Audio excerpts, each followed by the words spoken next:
What's going on, guys? The Real Buzz back, man. We back with another episode. And a change of scenery. You see, we moved around a little bit, just a little bit, just change things up and stuff.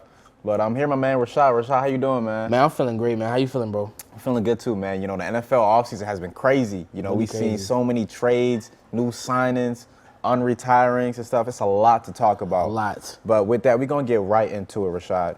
Speaking of NFL free agency. It's been crazy, man. It's been crazy. I want to get your opinion, man. It's kind of dwindled down now, died off. The main guys really signed. Who are some free agency winners and losers for you? Let's start off with the losers. I feel as though I'm gonna start with my personal team, and I'm gonna talk about another team as well. I'm gonna start with the Washington Commanders. I almost said football team, but I got used to the new name. Washington Commanders. I feel as though it's not really a lose, but it's like we could have did more. We had a lot of holes to fill. For example, we did let go of Brandon Scherf, but we did bring in Brian Noel from the Jaguars. It was a great pickup. But we did have holes in the development of defensive line depth process by letting go of Tim Settle and Matt Ioannidis. That really brought us like more cap space. So I was really confused why we didn't really make no moves regarding that.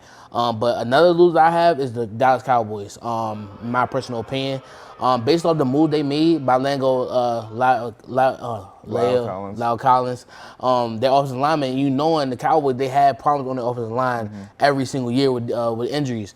And the let go of Amari Cooper was really like a loss for me because they should have kept him and really let go of Ezekiel Elliott based on the production. If you really look at the film, Amari Cooper has shown that he's a number one wide receiver that they don't really use in their offense. So I think he's going to really succeed with the Browns. Okay, I like that. For me personally, loser-wise, I got to start off with the Kansas City Chiefs, man. If we recorded this podcast maybe 3 days earlier, I wouldn't have said them. But the loss of Tyreek Hill is big. It's very big. You understand what the Chiefs got back. They got back a lot. They got back a first-round pick, a second-round pick, a couple fourths and stuff. But Tyreek Hill was that guy, man. You could compare him to a guy like Stephen Curry in the NBA. Stephen Curry, once he gets past that three-point line, that half-court line at that, you're trying to trap him, double-team him, get the ball out of his hands. It's the same way with Tyreek Hill. His speed is killer. These teams didn't want to play man coverage against him because you didn't want to get burnt over the top, and now that threat is gone.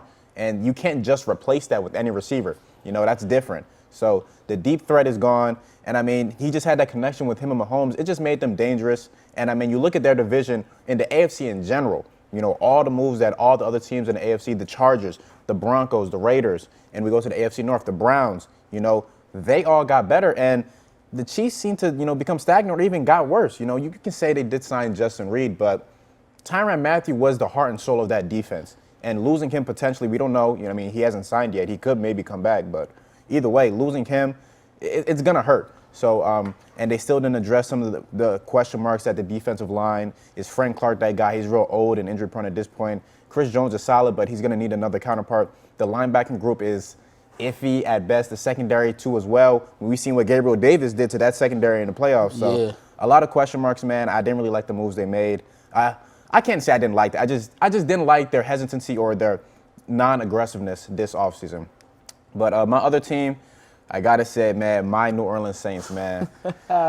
Oh, it was tough. It was tough, man. We talk about the AFC and all the moves that all these teams made and stuff like that. Players are leaving the NFC now. The NFC is wide open. Of course, you got the Super Bowl winning Rams, but I feel like if the Saints were able to be more aggressive, they could have competed with the Rams. The Packers, they got Aaron Rodgers back, but the Packers just lost their number one receiver. Devontae Adams. Tom Brady is back, but the Saints are 4-0 against Tom Brady in the regular season when he's with the Bucs. So they're definitely beatable. And we were in the Deshaun Watson sweepstakes. We were down to the final two teams until the Browns came in, swooped in, gave him that 5-year, $230 million fully guaranteed contract. Man. So now we got Jameis back. Jameis is solid, but Jameis ain't no Deshaun Watson. Yeah. We didn't fix any of our glaring needs at wide receiver. We could in the draft, but you would have liked to just see them become more aggressive. All these cap gymnastics that the Saints were doing to free up cap and stuff. And to top it all off, we lost two key pieces to our success, Marcus Williams on defense and Teron Armstead on offense. It sucks, man. It's been bad. But with that rambling, Rashad, I got to ask you now, what about the winners, man? The winners. I'm going to have to go with the Jaguars for one of them.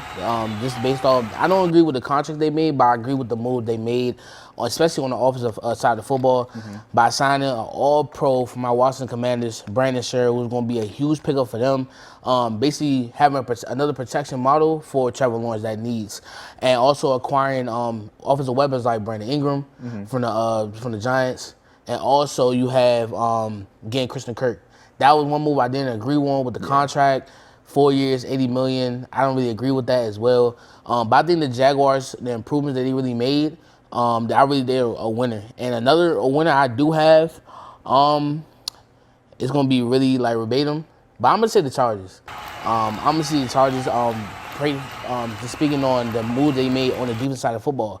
Imagine Khalil Mack and Joey Bosa on the same defensive line, and also acquiring J.C. Jackson from the Patriots to line up with Derwin James. That's honestly the top 5 defense in the league on paper, but we do have to see what they do on the actual field with that young offense too as well, by extending Mike Williams and Justin Herbert. So it's really up and over for the Chargers, and they really, with that type of division they have, it's up for grabs. It's competition at all ends of the teams. So I feel those are my 2 winners for each. Definitely, I like those winners, man. For me, my first one, I'm going to have to go to Miami Dolphins, man. You know, they made a ton of splash moves this offseason. They started off hiring Mike McDaniels to be their next head coach from that 49ers team. You know, he brings that intelligence from that team. We see the creativity that the 49ers have. Bringing that to Miami with a young quarterback could bode well. And with a young quarterback, you got to protect him. You got to give him weapons to succeed.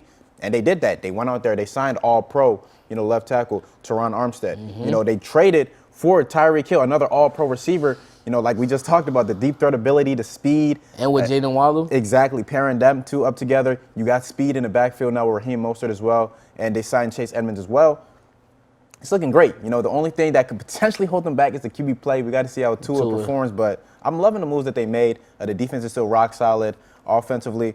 They could be scary in that AFC East, man. I know people like to say the Bills got the division on wraps, but who knows? Maybe the Dolphins could definitely make some noise. I would say with the Dolphins, that could really be up for grabs in their division. It's going to bring competition for the Bills, but it's going to be fun to watch. AFC is going to be fun to watch. Yeah.